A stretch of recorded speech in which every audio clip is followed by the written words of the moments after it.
Alexander the Great is called great for building one of the largest empires in history.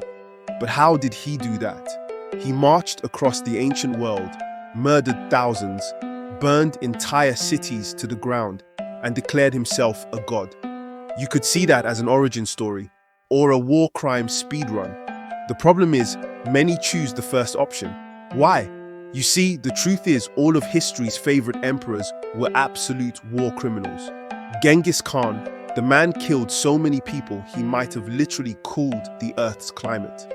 Today, he's revered as a military genius, a unifier, and somehow a fertility icon. Yet, if he lived sometime in the last 100 years, he'd probably be in The Hague. Napoleon, he built an empire, wrote laws, crowned himself emperor. He also reinstated slavery in French colonies, launched brutal wars, and casually got millions killed. Today, he's a military genius with grand monuments in his name.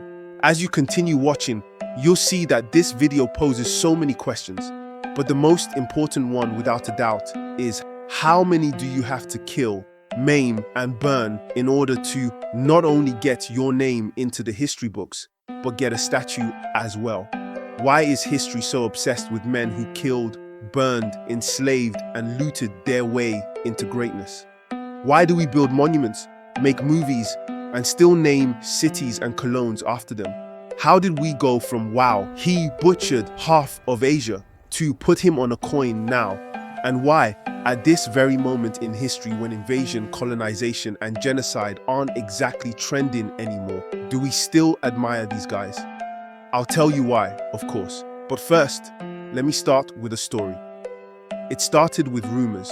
Alexander was dead, killed in a skirmish somewhere far beyond Thrace. And Thebes, tired of Macedonian rule, dared to breathe again. They raised their heads, raised an army, raised their voices to say, no more kings from the north. But they made one mistake. Alexander wasn't dead, he was very much alive. And he was already marching south, with 30,000 soldiers and enough fury to erase a city. The siege didn't last long. Alexander, only 21, was a master tactician. The battle was swift, brutal, and methodical. Once the outer wall fell, the city collapsed with it. The killing, however, didn't stop at surrender. Alexander ordered a complete annihilation. People tried to flee through alleyways, scaling rooftops. The Macedonians followed. One street was so choked with corpses, soldiers walked on bodies instead of stone. Children were clubbed or speared as they ran behind parents who couldn't save them. Women were dragged from temples. Even priests weren't spared. Thebes, the ancient city of Oedipus and Epaminondas, was gone in a single day. 6,000 people dead, 30,000 sold into slavery. And not just random people, fellow Greeks. After the massacre, Alexander didn't rebuild Thebes, he flattened it. The only thing he spared was the house of the poet Pindar, perhaps because even gods fear being forgotten.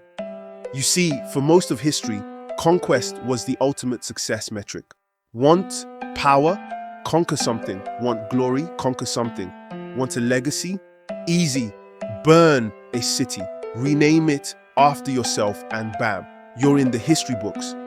Marcus Crassus, the richest man in Rome, knew that even his money was nothing if he didn't go out and massacre and maim. Today, things have changed. In a way, money is more than enough. We worship it. Perhaps this is one of the reasons why empire building is no longer in fashion. The post-World War II order created a new vibe. Colonialism? Bad. Invasions? Bad. Borders? Please respect them. Genocide? Not okay, at least in theory. Of course, even after the world overtly cancelled empires, we still worship the old conquerors. And there are several reasons for this. The first that I can think of is the simplest. History is written by the victors and edited by time. The blood dries, the statues stay, and slowly the atrocities fade into the background. The glory gets polished and romanticized. Things may be different if history was written by the people who got speared through the chest, we may hear a more nuanced, more accurate side of the story. But no, history is written by the ones who did the sparing and lived long enough to hire someone with nice handwriting. The Romans called their enemies barbarians. The barbarians called themselves, people. The British Empire described itself as civilizing the world. The world described it as being looted, divided, and shot at. We call Napoleon a military genius. The Spanish, Austrians, Prussians, and literally everyone in Moscow might call him something less flattering. But guess whose portraits hang in museums? Lose, you suck. Win, you control the narrative. You can rename cities, rewrite maps, commission poems, hire historians, and sculpt statues. You can burn libraries and build new ones. Life sucks, winners rock. Life is hard. We lose a lot. We cry a lot.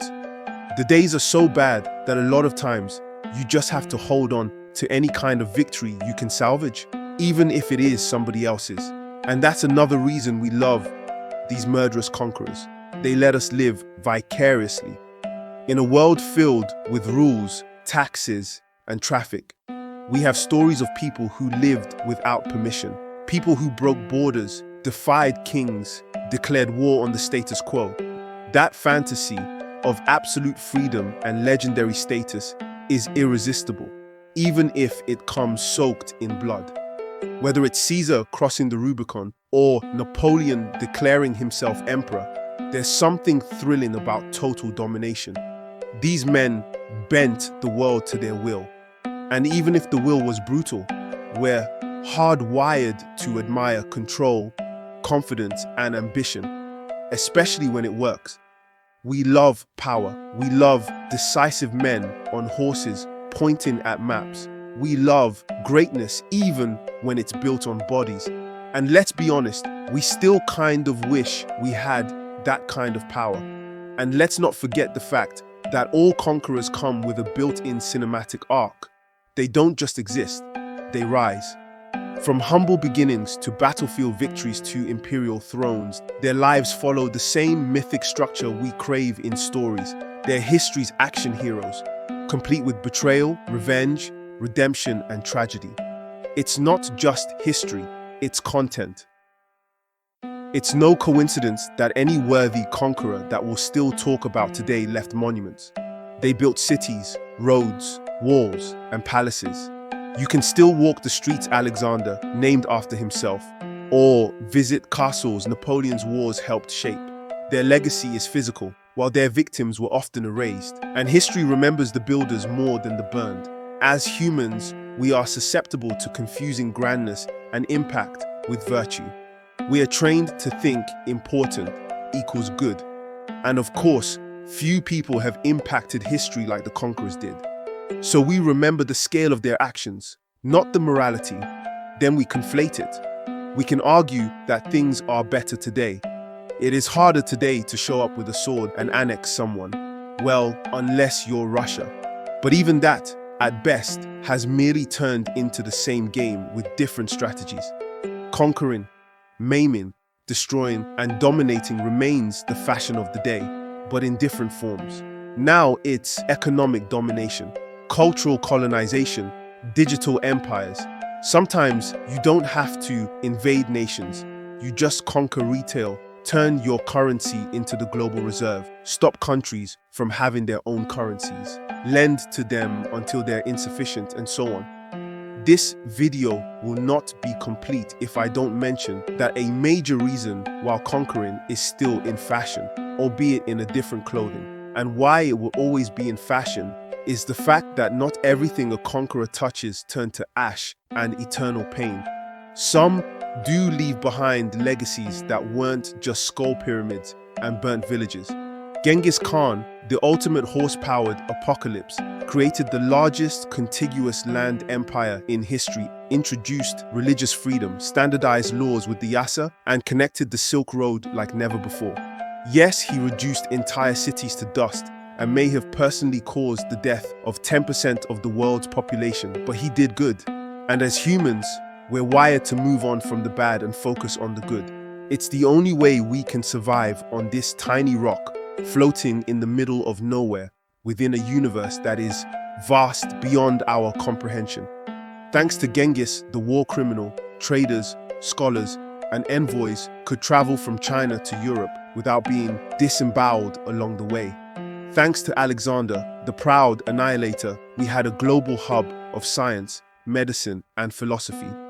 Napoleon dragged Europe through 2 decades of war, but he also introduced the Napoleonic Code. He standardized education and reformed the tax system. Even Julius Caesar, while turning the Roman Republic into a personal playground, brought reforms that helped stabilize a chaotic state.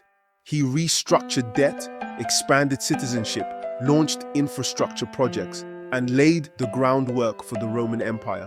Who cares if he crossed the Rubicon and murdered democracy on his way in, as long as he built nice roads? So yes, conquerors did good things, and with a little passage of time, we humans are wired to forget the bad and focus only on the good.